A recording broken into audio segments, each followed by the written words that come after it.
Intergestion vous présente la revue de presse de Jean-Pierre Corbel.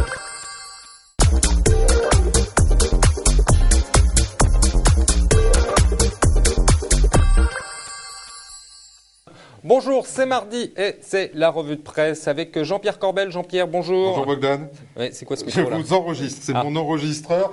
Tout le monde est sous surveillance, il n'y a pas de raison. Je me suis dit si vous dites des bêtises, donc maintenant je vous enregistre. Bon, c'est quoi le rapport avec le patrimoine ? En fait, je voulais faire une liaison en réalité. Avec l'actualité, oui, on a bien compris. C'est la France qui est sous surveillance dans son intégralité. La France qui est même sous surveillance renforcée de Bruxelles. Bruxelles qui ne croit pas aux prévisions de notre gouvernement et qui nous met donc sous surveillance renforcée. Alors, la France qui est montrée du doigt comme le mauvais élève de l'Europe. Et la phase qui va suivre la surveillance renforcée, ça c'est pour juin, ce sont les sanctions. Regardez ça. En fait, il s'agit d'un message politique, d'un avertissement sans frais pour le moment. Mais l'endettement français qui pourrait dépasser les 97% du PIB en 2015 et surtout l'érosion de nos parts de marché à l'exportation inquiète Bruxelles. Interrogation aussi de Bruxelles sur la capacité française à tenir l'effort budgétaire. Et là, Olli Rehn, le commissaire européen, se montre à la fois ferme et conciliant. Malgré les mesures prises, dit-il, la dette publique augmente. Il est vrai que les recettes fiscales ont fondu. Les recettes fiscales ont fondu, c'est une blague ça ? Alors j'aurais aimé que ce soit mon juste pour rire, pourtant on paye avec beaucoup d'impôts. Avec tout ce qu'on... Exactement. Mais non, on est rentré dans une phase, en réalité, Bogdan. C'est la Crimée encore. Ouais, on est rentré dans une phase, trop d'impôts tue l'impôt. Et regardez cet article sur Économie Matin. Sur l'ensemble de l'année 2013, les recettes fiscales auraient été inférieures de près de 20 milliards, retenez bien, 20 milliards d'euros par rapport à ce qui était prévu dans la loi de finances. Et cette année, on a le CICE qui n'est pas financé, donc ça devrait être pire. 20 milliards, c'est énorme quand même. C'est énorme, effectivement. Alors, en réalité, c'est petit bout par petit bout. Prenez un exemple, l'écotaxe, finis où à la poubelle ? Eh bien ça, c'est 1 milliard déjà. Mais en réalité, il y a beaucoup plus important. Regardez cet article dans Les Échos. Les bénéfices agrégés du CAC 40 sont passés de 74 milliards en 2011 à 48 milliards en 2013.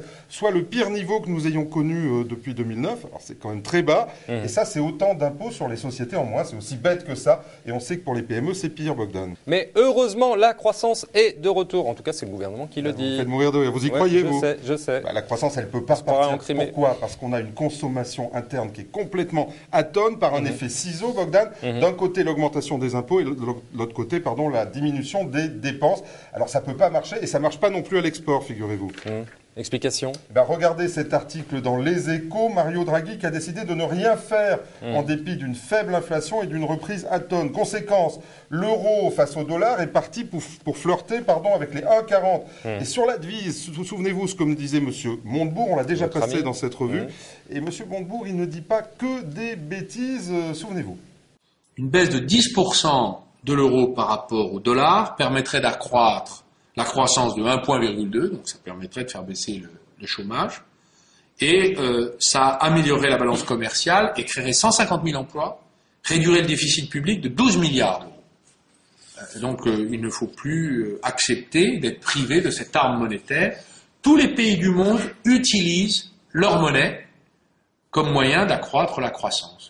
Pour mémoire, quand Arnaud Montebourg parle, l'euro, il est à 1,36. Donc maintenant, il est presque à 1,39. Donc les 10%, on les prend dans l'autre sens. Bogdan, c'est pas globe, comme on disait quand j'étais jeune. Allez, on parle patrimoine maintenant. Effectivement. Alors, cette semaine, les décrets du PEA-PME sont sortis. Enfin. Ouais, ça devait être au 1er janvier, mais enfin. Donc, ça y est, c'est parti. Alors, on va résumer avec cet article dans Le Monde. Un plafond de 75 000 euros, des titres de société cotés ou non, directement ou par des OPCVM. Les obligations d'entreprises qui peuvent être intégrées, mais uniquement via des fonds. Et les sociétés cibles, elles doivent être de moins de 5 000 salariés et réaliser un chiffre d'affaires inférieur à 1,5 milliard. Voilà les conditions. Alors attention pour les seuils, le gouvernement précise bien que c'est au moment de l'entrée dans le PEA. Après, on peut les garder quand même. Ouais, c'est quand même pas une révolution. Bien, détrompez-vous parce que, regardez, 150 000 euros sur un PEA, 75 000 sur un PEA PME et l'assurance vie qui garde tous ces avantages. Alors regardez cet article dans Challenge. L'ensemble du dispositif signe la mort des comptes titres qui sont pénalisants fiscalement. Bogdan, effectivement, Un épargnant qui voudrait faire tourner son compte titre sur des actions en titre vif, eh bien, paierait 60,5% d'impôt. Bien sûr, s'il est dans la tranche maximale, mais c'est rédhibitoire, la mort du compte titre donc. Je ne savais pas qu'on pouvait mettre des titres vifs dans un contrat d'assurance vie. Eh bien, si, c'est mon top du jour. Alors, des titres vifs, on peut en mettre, je reprends, dans le PEA, 150 000 euros, le PEA PME. Et à partir de 200 000 euros, maintenant, des assureurs en France vous permettent de souscrire des titres vifs uniquement dans le cadre de mandat. Mais ça ouvre la palette, donc je reviens, la mort du compte titre, mais une bonne chose pour l'assurance vie, encore une fois. Un petit flop? Alors, on va revenir, vous savez que c'est mon dada du moment, sur les inquiétudes sur l'immobilier. Alors, cette semaine, j'ai ouvert Le Point et regardez, à la Défense, il y a plein de tours vides. Regardez cet article. Une page de pub, c'est nouveau, pour la tour D2 à la Défense. Alors, c'est amusant pour une pub pour une tour. Je ne sais pas si vous voulez en acheter un morceau. Non, pas pour l'instant. Pas pour l'instant. Pas pour l'instant. Et alors, regardez cette pub, l'élégance à la française pour une tour qui est livrée vide. Pas d'occupant. Alors forcément, je suis allé voir à qui... Bon, c'est mieux, hein, c'est plus pratique. Oui, c'est sympa, on n'est pas embêté comme ça. Alors je suis allé voir à qui appartenait cette tour. Eh bien, c'est à Sogecap et ça ne me rassure pas pour le fonds en euros. C'est mon flop du jour. Un petit mot pour rire. Alors on va se moquer des politiques. J'ai commencé comme ça. Allez-y. Et on va faire une moquerie, si vous voulez bien, en deux temps. Alors c'est Jean-Pierre Raffarin qui ne supporte pas les gens qui tweetent. Regardez ça. Mes chers amis, et ma chère Nadine qui est en face de moi, qui est en train de tweeter, auquel je demande d'arrêter. Alors apparemment, vous avez vu, il n'aime pas Nadine Morano les tweets. Eh bien regardez la suite, même ses copains ne l'écoutent pas vraiment, regardez. Alors qu'est-ce que va faire un maire quand il va voir arriver des livres qui remettent en cause la théorie de la famille, qui vont faire appeler la théorie du genre? C'est l'image, c'est toujours intéressant, le body language, le langage du corps, ça trompe rarement. Et ben voilà, tweetez, il en reste pas quelque chose. Jean-Pierre, merci beaucoup. C'était un plaisir, Bogdan. Quant à moi, il ne me reste plus qu'à vous saluer et à vous donner rendez-vous mardi prochain. D'ici là, gardez-vous bien.